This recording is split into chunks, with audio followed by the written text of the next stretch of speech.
Allison, last week we talked about your book, Teach Us to Pray by Corey Russell. This week we're going to talk about a book that you have written because you are an author. So tell us about that, please. So the book we're talking about is called Parenting the Rainbow. And it is a Christian parent's response or help book or something to when one of your children comes out as gay. Right. And this is a really vulnerable time for parents, and it's not on our grid.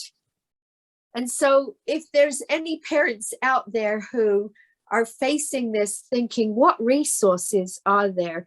It's basically my response to the fact that when this hit our family, there was very little out there to kind of help guide my thinking or give me a bit of a roadmap of someone who'd done it before. There was very little out there. And so it's my experience basically of navigating the early years of our son coming out as gay. Yes, because you have 5 children, don't you? I do.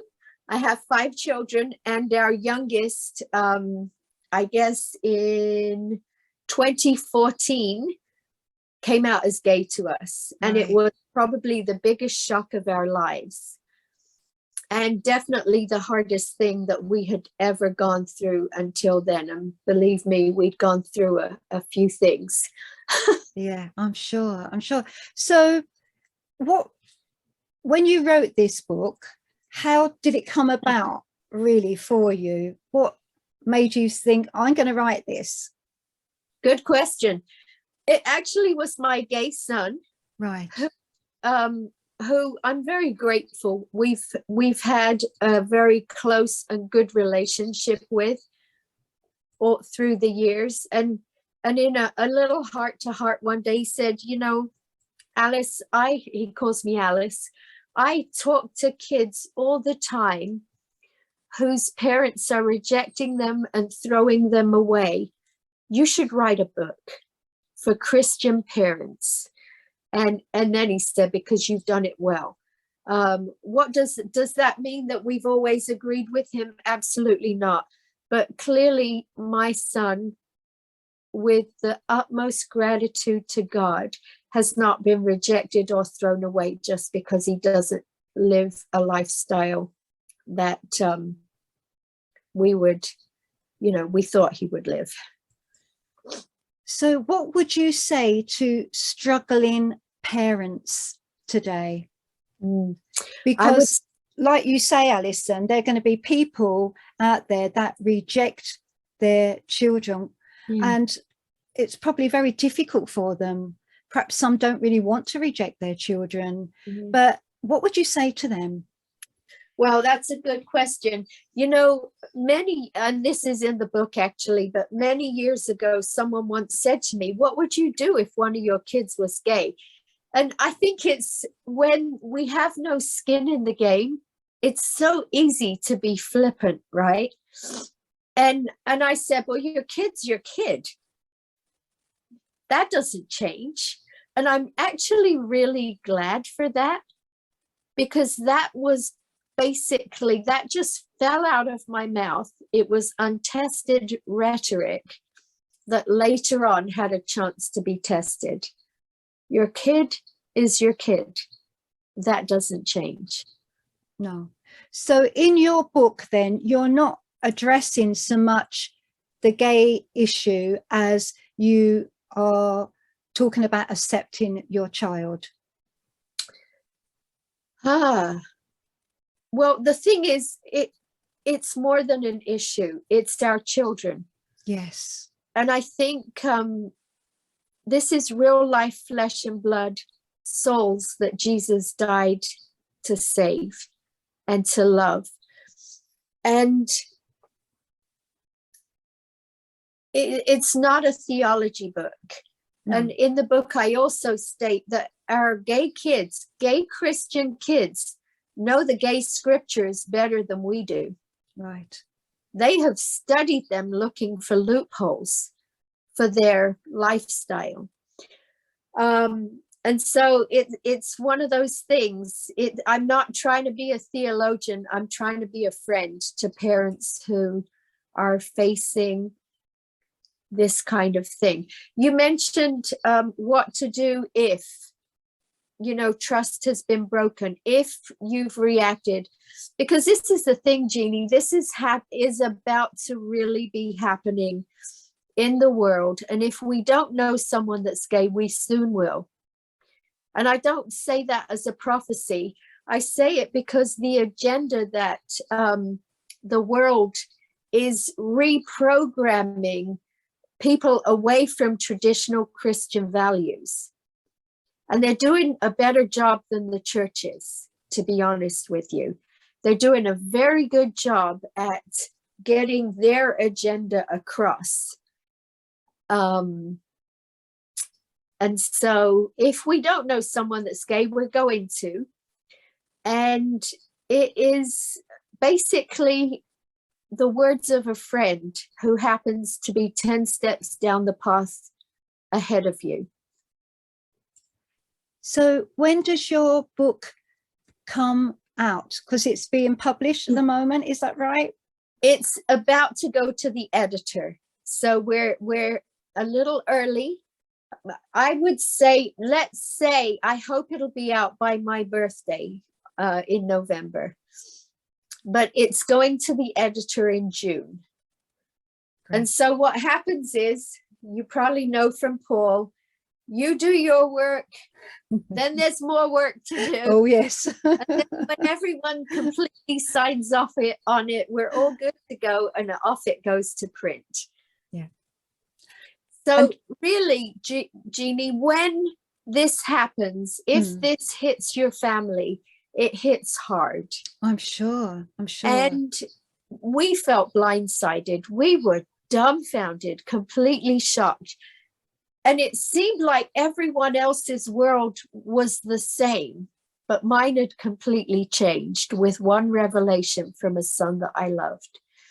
And so it's basically how to get through that with the minimal damage that you can get through it with.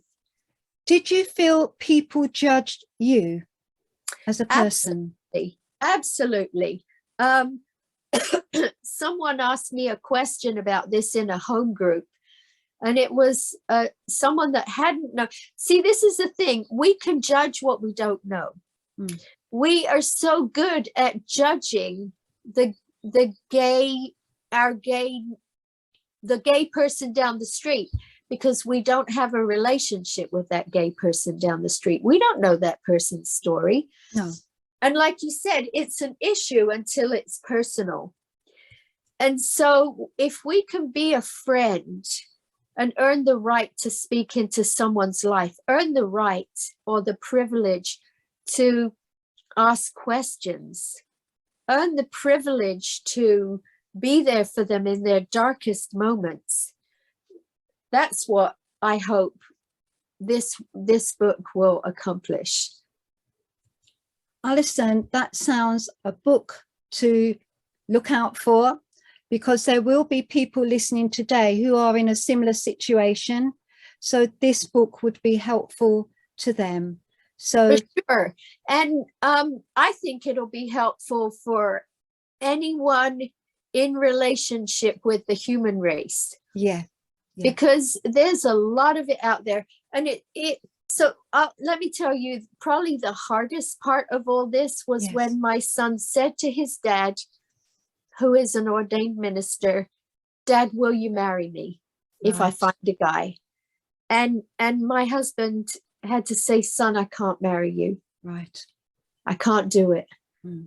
And I mean, this is a nuance. Now, most people out there aren't going to have to face saying no, they won't marry their son, but they possibly will have to face, will you come to my wedding? Yes. Will you accept any children that come out of this union? It's such a nuanced, loaded gun.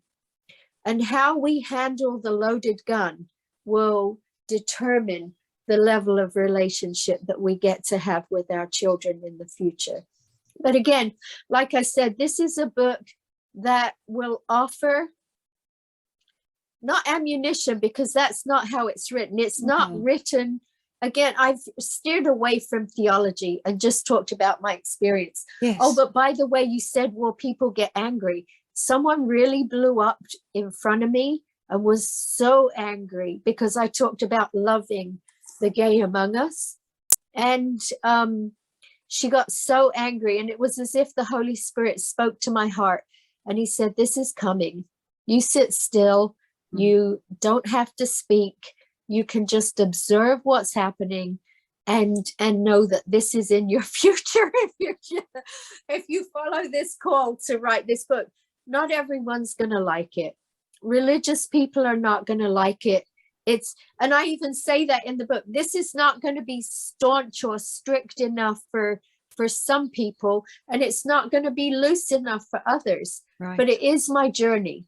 Yes. And so, like it or not, I feel that it's harder to argue with someone's experience than it is to their theological position.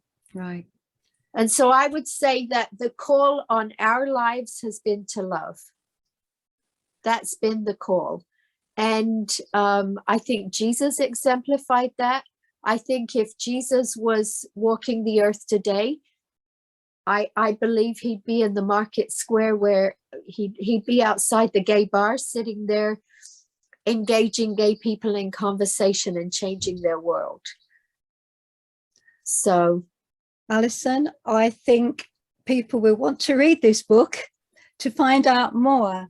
So thank you. And it has been very challenging for you, as you say, and you are talking out of experience. So we'll watch out for this book. Just tell us the name again, please. It's called Parenting the Rainbow. And that's by Allison Jean Zimmerman. You betcha. Thank you, Allison.